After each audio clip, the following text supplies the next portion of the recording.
यसको सुन्नुमै कुरा मैले भने अर्कोचोटि यहाँ आएन हो कि को यो माटो पार्टी यिनीहरूको आयो भने अब म लखड्छु कि सरकारलाई मात्रै अधिकार होइन, यहाँ उग्र र विपक्षले जति पनि यहाँनिर भ्रम फैलाउँछन् भने यहाँनिर उनीहरूको मात्रै अधिकार होइन, हाम्रो पनि अधिकार हुन्छ। तिनीहरूलाई लखट्ने चाहिँ अब हामी लखट्छौँ। ऊ चाहिँ एकदमै विरोधी हो, सरकार विरोधी हो, विरोधी गर्न आयो तर लखटियो पनि हिजो। लखटेको छौलाई मान्छे लखट त नमिल्ला नि त। किन ए भगवान, सांसद जस्तो मान्छे आएर यहाँनिर माइती घरमा जतिखेर मलाई त्यतिखेर अभिव्यक्ति दिन आउन मिल्छ? अलिकति मानको मर्यादा के अरे आफ्नो पोस्टको मर्यादा छैन? यो मैले भनेको एकदम राइट हो। सरी यो दिदीले भनेको एकदम राइट हो।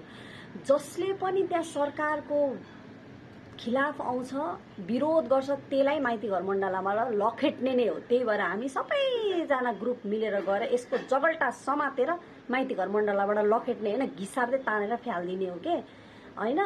तिमीहरू 2 महिनादेखि त सरकारकै विरोध गरेर सरकारलाई नै न्याय दे भनेर बसिरहेछस् त। गाजलवाली दिदी, गाजल चाहिँ कसले दिन्छ? पुलिसले लाउनु दिन्छ कि क्या नक्कलीलाई? अनि यस्ताहरूलाई चाहिँ जगल्टामा समातेर, कानुन नबुझ्नेलाई चाहिँ जगल्टामा समातेर जगल्टा बनाएर चाहिँ लखेट्नुपर्छ। आर्यन दाई चाहिँ जनताको आवाज बनेर माइती घरमा जानु नराम्रो, त चाहिँ सरकारकै विरोध गर्दै उल्टे सरकारको विरोधी भनेर राजनीति खेलेर आर्यन दाईलाई चाहिँ लखेट्ने। हेरौँ है त लखेटेको ल। 1-2 दिनमा त्यहाँनिर रासो बासो नहोला। तेरो बाउको विरासत हो त्यो माइती घर मण्डला, तेरो बाउले दिएको हो त्यो जग्गा। हक जमाएर बस्नको लागि 3 महिना 4 महिना 5 महिनादेखिको बसिरहेछस् त्यहाँनिर फ्रीको खाएर परिचालित आइमै। कस्ता आउँछन् हौ यस्ताहरूको लागि आवाज बनेर जानु। संसदहरू कोही नगए पनि हुन्छ क्या खासमा त हुनु भन्नु हो भने त यस्ताका लागि जसले पुकार्छ नि तब मात्र जाँदा अनि बल्ल ठेकानमा आउँछ। पुलिसहरूले डन्ठा हानेपछि यो त परिचालित आइमै हो, मलाई थाहा छ यसको त। यो भयो त्यो अर्को भयो मोटी यहाँनिर ल्याएर म आगो जलाएर मर्छु भने त्यो मरेको छैन अहिलेसम्म पेट्रोल हालेर खै। परिचालित आइमै हो। अनि सरकारको विरुद्धमा चाहिँ जहिले लडिरहेछ, सरकारलाई चाहिँ न्याय मागिरहेछ, उल्टै सरकारको विरोध गर्यो अरे आर्यन राईले। तेरीमा तेरो घरबाट ल्याएर राखेको जग्गा हो त्यो, त्यहाँनिर बसेर त्यहाँ राम्रैकै आन्दोलन गर्दै बस्नु अनि उल्टै तँलाई इन्टरभ्यू लिनेहरूलाई पनि नि म यो कस्ता चुतियाहरू छन् क्या। हाँस उठ्छ हौ मलाई त। आर्यन राईलाई हामी लखेट्छौँ अरे के भनेको? तेरो बाउले दिएको विरासत हो त्यो, सबैको आवाज हो त्यो माइती घर मण्डला कि मण्डिला हो माइती घर भनेको।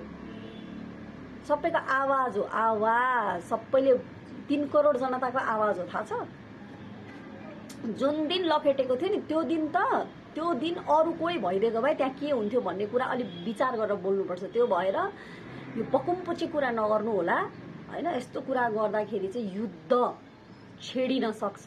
त्यो युद्ध छेड्नको लागि चाहिँ नउस्काऊ बहिनी।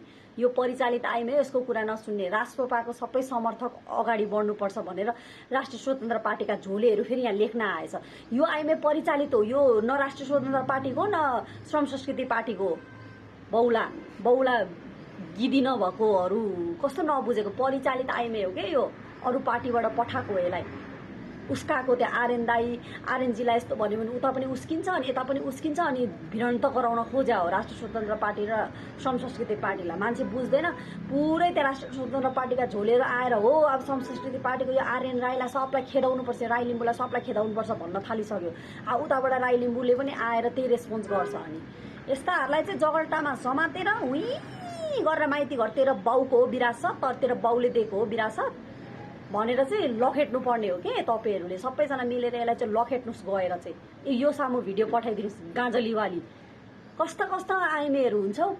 हामीले न्याय माग्ने ठाउँ जहिले आएर त्यो बोल्नु पाउँछ। तिमीहरूकै न्यायको लागि बोलिरहेछ र सदनसम्म आवाज पठाइरहेछ। बुझिस् कुकुर्नी? बुझ्दैनस्? परिचालित आइमै दिमाग दुख्छ यार। यस्तोको कुरा सुनेर आवेशमा नआउनु है। यस्तोलाई चाहिँ केही नभनिकन कपालमा समात्ने जगल्टाउने हुँ निकालिदिनुपर्छ यस्तालाई। यस्ता माइती घरमा राखेर हुँदैन। यो सबै राजनीति हो है। राजनीति गरिरहेछ एउटा पर्सनबाट अर्कोबाटै जनतालाई राजनीति। ओ माइ गॉड, सबजना कोही गति लाग्दा रहेनछन् यार। आमामा उसलाई ऊ भन्दा ठुलो बनिनु पर्ने, उसलाई ऊ भन्दा सानो नबनिनु पर्ने, ऊ भन्दा जान्ने नहुनु पर्ने, ऊ भन्दा जान्ने हुनुपर्ने। ओएमजी तिमीहरू जस्तो मान्छेले गर्दाखेरि जेनजी आन्दोलन होइन अब के हुन्छ। यत्रो सानो त्यो एटम बम भन्छ कि यत्रो सानो हुन्छ नि त्यो एटम बम। के को एटम बम? पटका बम पड्काइदियो भने नेपाल ध्वस्त हुन्छ। के बेसी फुरफुर भइरहेको हो। एकजुट भएर एकसाथ मिलेर अगाडि बढ्नुपर्ने कि यता हेर्छु यता हेर्छु यता हेर्छु बोल्नै मन लागेको थिएन। तर यो आइमाईको मुखको बोली खेदाउँछु भनेको भएर मात्र बोलाएको मैले। तेरो बाउको विरासत हो माइती घर तेरै माइती घर सम्झिस् कि क्या हो? तेरो बाउ कहाँ छ? ए बालेन हो तेरो बाउ कि सुदन गुरुङ हो तेरो बाउ? होइन त, उनीहरूको त भर्खर सानी छोरी छ त हाम्रो बारेन दाइको त। कि यो अस्ति भक्कु धोबी खानेको छोरी हो, झट्केलो छोरी।